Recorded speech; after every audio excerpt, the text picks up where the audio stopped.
She's sleeping in the garden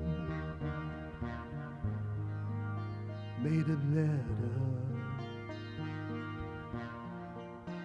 Rosen. Thank you. I saw a lot of great conversations happening with our nonprofit partners, and I saw a lot of great a long line in front of Dawson's, so thank you, and as well as buying CDs and stuff. So there are several questions on everyone's mind, several questions that people were asking me. When will the government shutdown end? Where on earth do you get Tab? I didn't know they still made Tab. Yes, they do, and yes, it's harder to find. And how cool is it that our Congressman, Jamie Raskin, is here?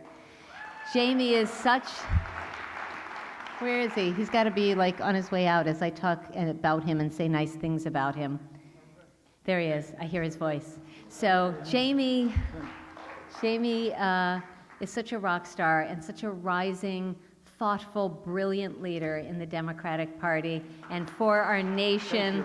And we are so lucky that he represents us. Please welcome Congressman Jamie Raskin. Wow. Thank you, Cheryl. Thank you. It's really sweet. All right. Well, I just came by because I wanted to salute Cheryl Kagan for her vision and her musical and political entrepreneurship and for convening us. And I wanted to salute this year's group of beneficiaries who are remarkable. Interfaith Works Interfaith Clothing Center, the Jewish Coalition Against Domestic Abuse, MHP, Montgomery Housing Partners, Trash Free Maryland, and You Matter. I just want to say that they do more in 1 week for our people than Donald Trump has done in 2.5 years.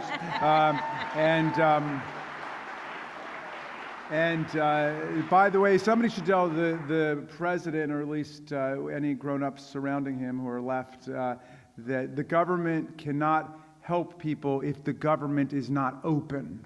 Okay, and we have been fighting hard to reopen our government. We've voted 9 times now to reopen the 9 federal agencies that have been closed. We said, let's reopen the 8 federal agencies that have nothing to do with Homeland Security, and we can do a continuing resolution for 4 weeks on that and debate that separately. But the president has this medieval fantasy wall fetish obsession, and he's got a 14th century answer for a 21st century problem, but we're willing to debate it.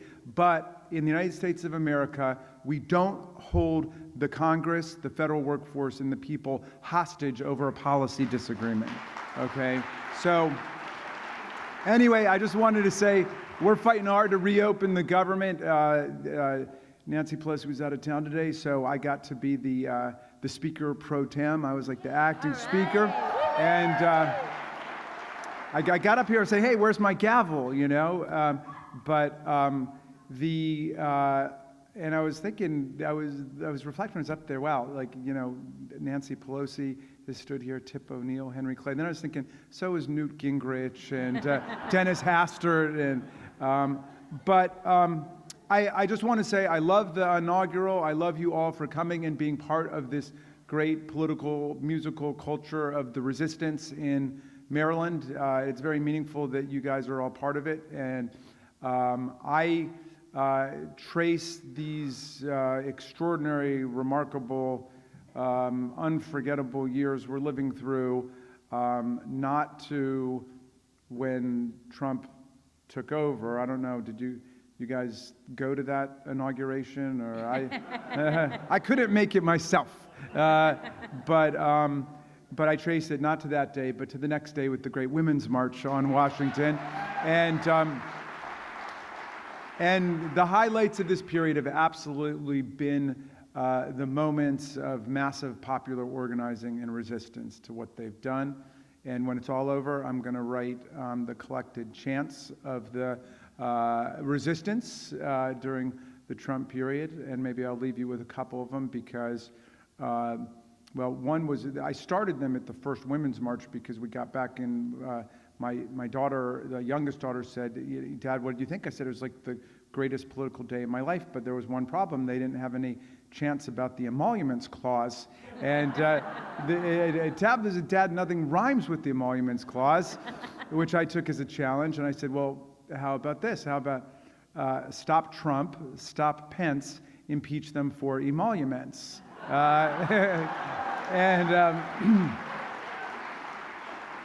And so then at every one of our protests, the airport protest, the science march, did you guys go to that one? The climate march, the March for Our Lives, I made up a new chant for each one. And like at the science march, my offering was yes to science, yes to reason, no to Trump, and no to treason. So anyway, we need our music, we need our poetry. I don't know, did any of you guys go to the March on the White House to reopen the government with the AFL-CIO? Thank you, that was a good one. And my suggestion there was just pay the workers, furlough Trump. I'll leave you with that idea. Thanks so much. I'll see you soon. Jamie Raskin.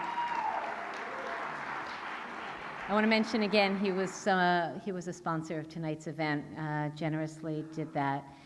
So I want to apologize that I'm sort of going down and up from the audience, and hypothetically, if this were a super professional event, I would be waiting in the wings and just come in, but I want to enjoy this concert because I'm loving it as much as you all are. And with that, I'm bringing in my friend, Tom Prasada-Rao. How many of you have seen him over the years, right? Tom is so loved and so wonderful. And he is just one of the stellar, longtime producers, writers, performers, and just has a heart of gold, beautiful voice, lovely lyrics. He was named the Washington Area Music Association named him the best male vocalist 10 years in a row and the best songwriter. And he's my friend, and I'm so happy to have him here. Tom Prasada-Rao. Thank you.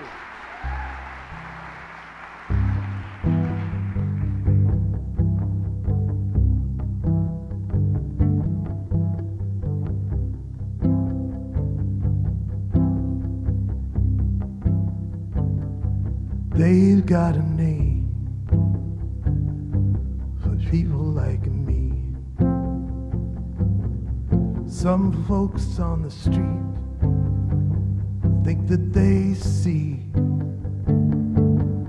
another freeloading soul here to take what they own, denying their history in the mirror at home. I didn't sail here with all of those pilgrims who landed on Plymouth Rock. I arrived a few hundred years later, trying to find the freedom you got. Life and God put me on this journey, set me on my course. I'm not so different, I'm just an immigrant on these shores.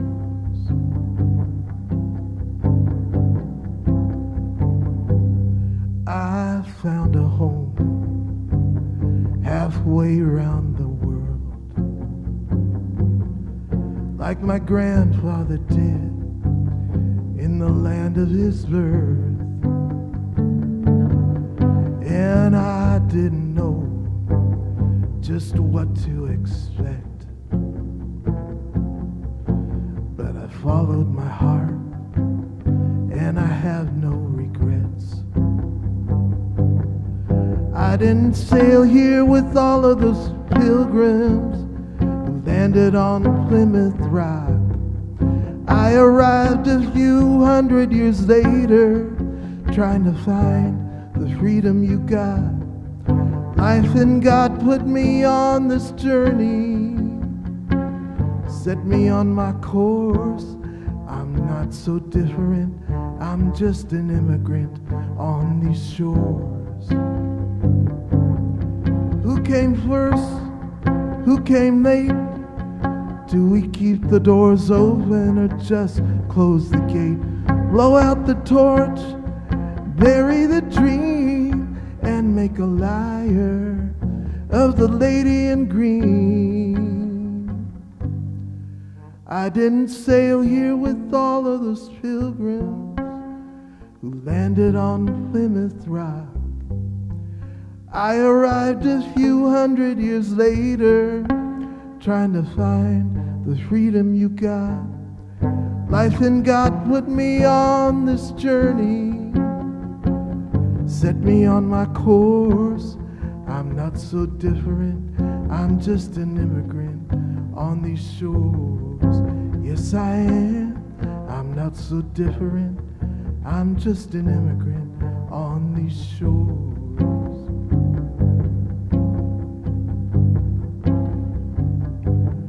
They've got a name for people like me.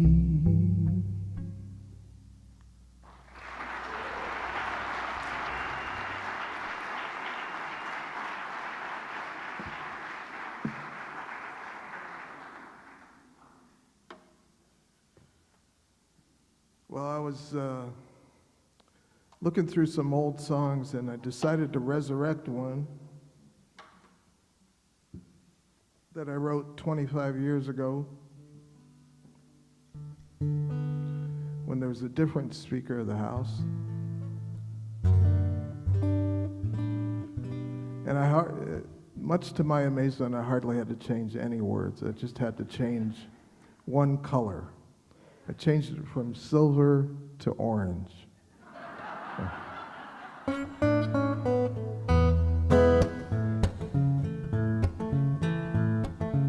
Some people call you their leader. Some people say you're the man.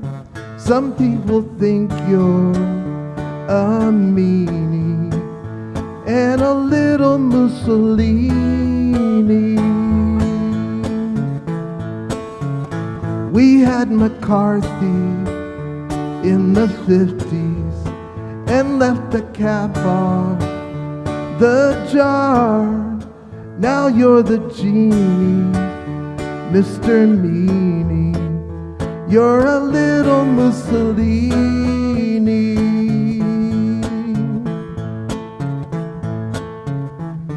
Orange hair, silver tongue, watch your back, everyone. Don't get hungry, don't get poor, don't know what he's aiming for. Don't you like dot heads or Muhammad's? Don't you like homos or spics? You gave the orders, lock the borders, like a little Mussolini.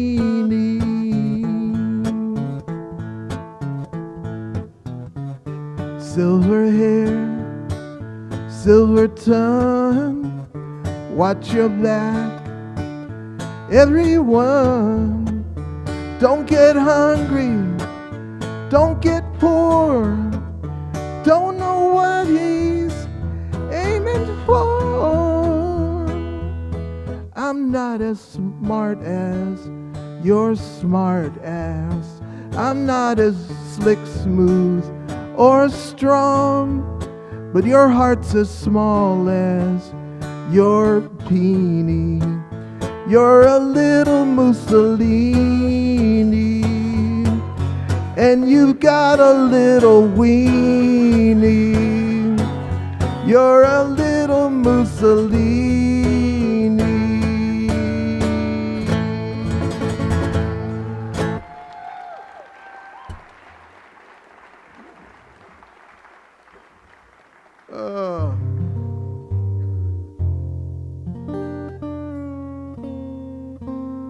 I remember the first time my mom heard that song.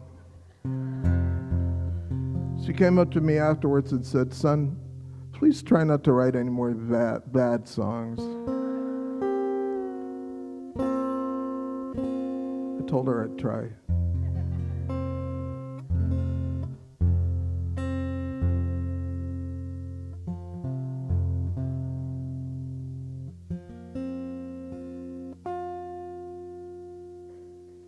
This is a relatively new song.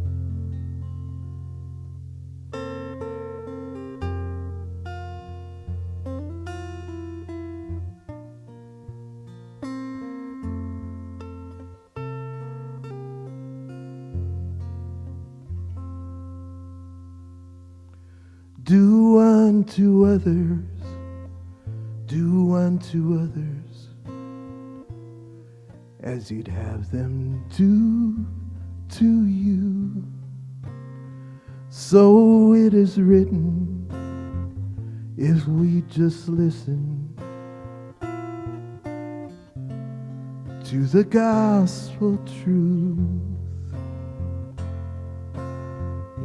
In every life there comes a time to practice what you preach. But God has no hands, God has no hands. What are you praying for? Some people say the Lord has his ways, but God has no hands but yours. If someone asks you as they walk past you for the shirt right off your back, do something better, take them to shelter, as if Jesus asked. For as you do the least of these, you do so unto me. But God has no hands, God has no hands. What are you praying for?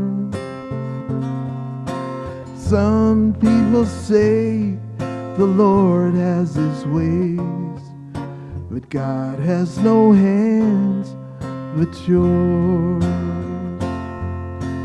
God has no words, God has no voice, God has no heart, God has no choice without you.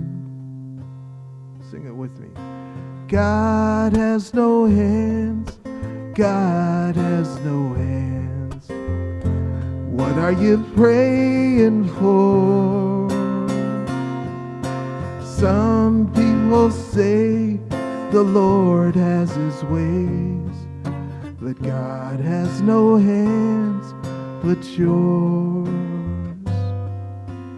God has no hands but yours.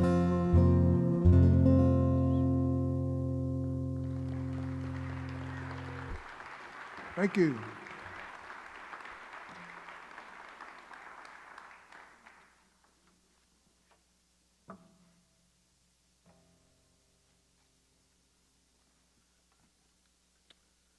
Well, we're running a tight ship here tonight. I was supposed to start promptly at 9:33. I forget what time I was supposed to stop. But I'm going to do one last song for you, and I'd like to invite my two beautiful sisters to come up and sing with me. Please welcome Patty and Polly Prasada-Rao.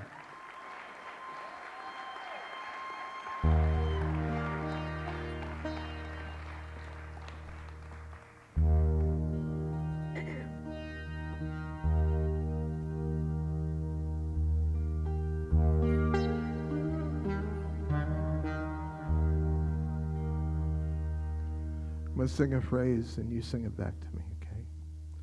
Ah.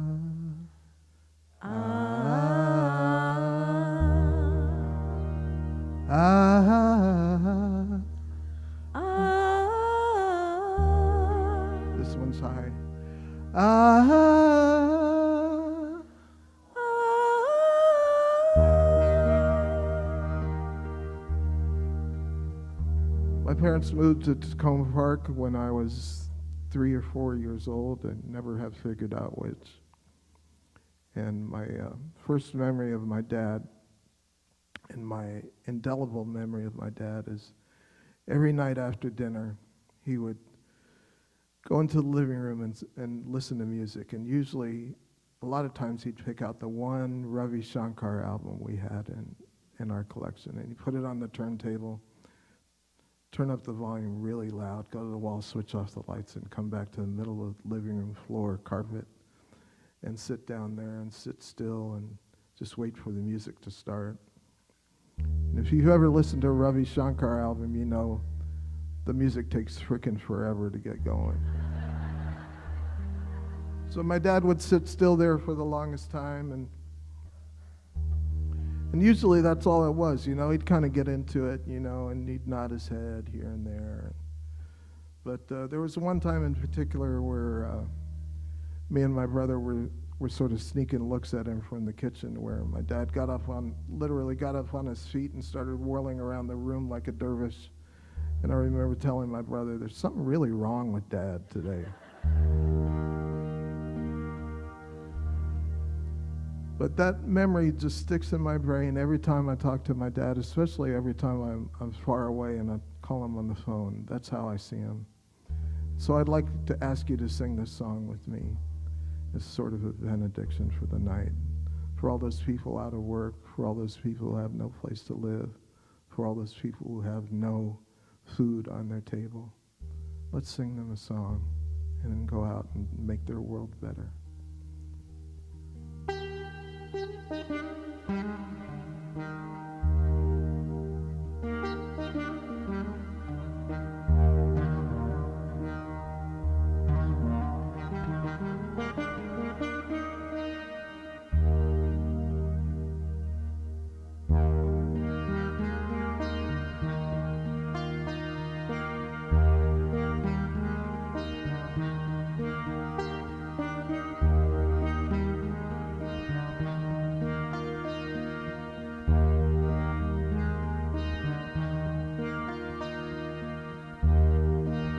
Rishi's sleeping in the garden, made a bed of rose and stone. Overhead a crown of seagulls, underneath the Rishi throne.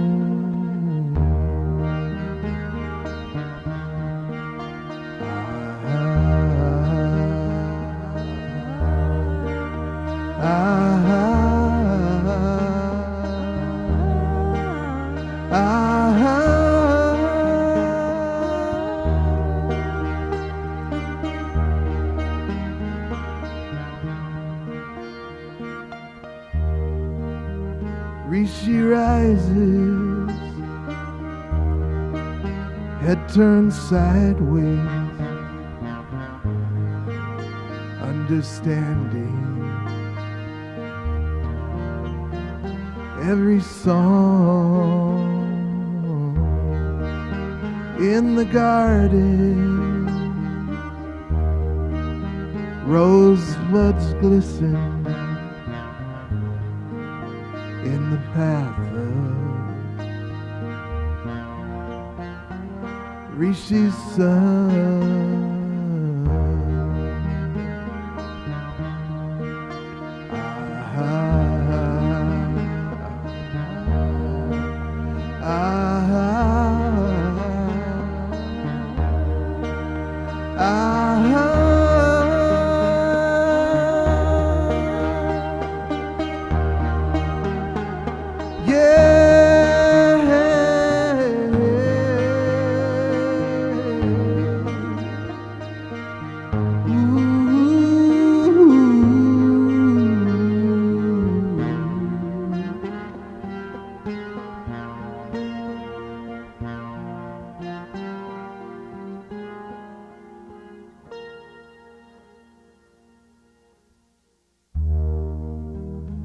I awoke in Rishi's garden in the evening. Rosebuds bloomed, Rishi's footprints trail the sunset. I suspect what Rishi knew.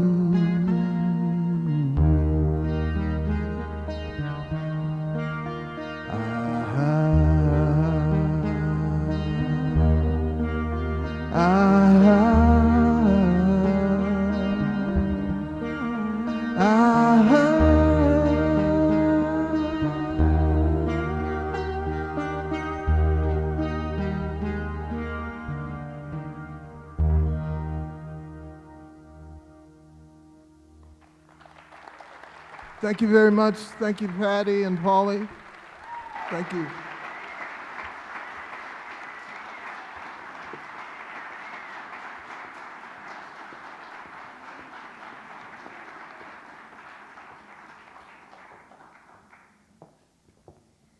That's Tom Prasada-Rao with his sisters. Rishi's sleeping in the garden made of leather, rose and stone.